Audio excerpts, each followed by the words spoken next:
नमस्कार दोस्तों, महाशिवरात्रि पर अपने अगर ये काम कर लिया तो दोस्तों आपको कभी धन संपत्ति की कमी नहीं होगी। माता लक्ष्मी की कृपा आप पर हमेशा बनी रहेगी। बस आप इस वीडियो को पूरा देखो, आपको सब कुछ पता चल जाएगा। तो दोस्तों शुरू करने से पहले आपको माता पार्वती और भगवान शिव की ये कथा जानना जरूरी है। दोस्तों जब माता सती ने मरते समय शिव से यह वर मांगा कि हर जन्म में आप ही मेरे पति हो, इसी कारण उन्होंने हिमाचल के घर जाकर पार्वती का जन्म लिया। जब से पार्वती हिमाचल के घर में जन्म लिया तब से उनके घर में सुख और संपत्तियां छा गई। पार्वती जी के आने से पर्वत शोभायमान हो गया। जब नारद जी ने ये सब समाचार सुने तो वे हिमाचल पहुंचे। वहां पहुंचकर वे हिमाचल से मिले और हंसकर बोले, तुम्हारी कन्या गुणों की खान है। यह स्वभाव से ही सुंदर, सुशील और शांत है।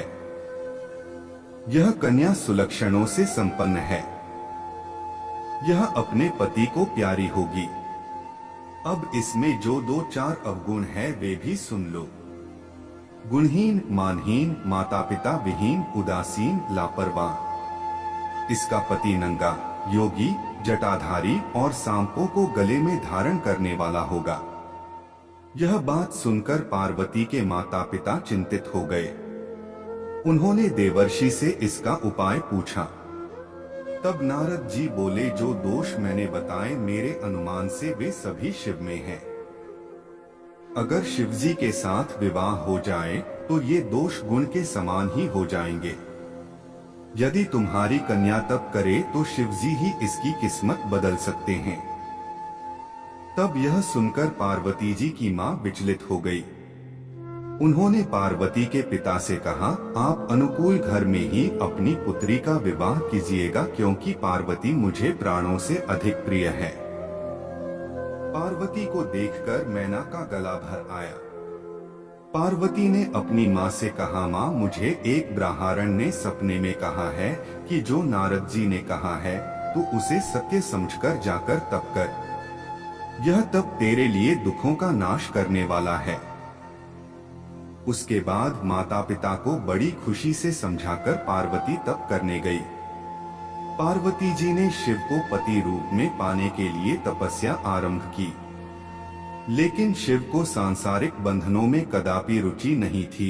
इसलिए पार्वती जी ने अत्यंत कठोर तपस्या की ताकि शिव प्रसन्न होकर उनसे विवाह कर लें। जब सप्तर्षि सती की परीक्षा लेने गए, सप्तर्षि ने पार्वती से जाकर पूछा, तुम किसके लिए इतना कठिन तप कर रही हो? तब पार्वती ने सकुचाते हुए कहा, आप लोग मेरी मूर्खता को सुनकर हंसेंगे। मैं शिव को अपना पति बनाना चाहती हूँ। पार्वती की बात सुनकर सभी ऋषि हंसने लगे और बोले कि तुमने उस नारद का उपदेश सुनकर शिव को अपना पति माना है, जो सब कुछ चौपट कर देता है। उनकी बातों पर विश्वास करके तुम ऐसा पति चाहती हो जो स्वभाव से ही उदासीन, गुणहीन, निर्लज्ज, बुरे वेश वाला, बिना घर बार वाला, नंगा और शरीर पर नागों को धारण करने वाला है। ऐसे वर के मिलने से कहो तुम्हें क्या सुख मिलेगा। अब हमारा कहा मानो, हमने तुम्हारे लिए बहुत अच्छा वर चुना है। हमने तुम्हारे लिए जो वर चुना है वह लक्ष्मी का स्वामी और वैकुंठपुरी का रहने वाला है। तब पार्वती उनकी बात सुनकर बोली, कहा है कि मेरा हठ भी पर्वत के ही समान मजबूत है। मैं अपना यह जन्म शिव के लिए हार चुकी हूँ। मेरी तो करोड़ जन्मों तक यही जिद रहेगी। पार्वती की यह बात सुनकर सभी ऋषि बोले, आप माया हैं और शिव भगवान हैं। आप दोनों समस्त जगत के माता पिता हैं। यह कहकर सप्तर्षि पार्वती को प्रणाम करके वहां से चले गए। दोस्तों, महाशिवरात्रि के दिन सुबह से उठ के एक लोटा शुद्ध जल और बेलपत्र लेके भगवान शिव के मंदिर में जाके चढ़ा दे और 5 सोमवार तक आप उनका उपवास रखें और हर सोमवार मंदिर जाएं और जल बेलपत्र चढ़ाएं। आपको फर्क पता चल जाएगा। 5 सोमवार होने से पहले अगर ऐसा ना हो तो कमेंट बॉक्स में कमेंट जरूर करें। दोस्तों, भगवान शिव सभी देवों से अलग है, इसीलिए उनकी भस्म आरती होती है। दुनिया को नष्ट वही कर सकते हैं। दोस्तों, बढ़ते हैं हमारी कथा की ओर।